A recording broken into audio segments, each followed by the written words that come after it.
अस्सलाम वालेकुम। सियालकोट इन्फॉर्मेशन के साथ मैं हूं सैम राजा और मैं हूँ ख्वाजा ईमान। मैं हूँ यामीन मुगल और सियालकोट इन्फॉर्मेशन से मैं हूँ मुदस्सिर रतू।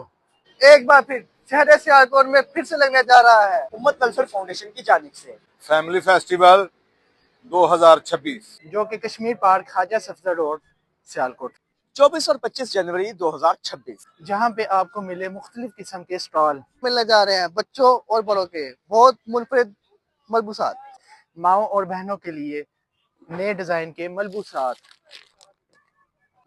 बच्चों के लिए मुनफरिद झूले, खवातीन के लिए आला मयार की नगमा सलाई मशीन, खवातीन के लिए खूबसूरत और मुनफरिद ज्वेलरी। खवातीन के लिए ब्रांडेड बैग्स। इतना बड़ा फेस्टिवल लगने जा रहा हो और सियालकोटियों के लिए इस फेस्टिवल में खाने पीने की अशिया ना हो, ऐसा तो मुमकिन ही नहीं। शहर सियालकोट में इतने बड़े फेस्टिवल की एंट्री फीस सिर्फ 100 रुपया।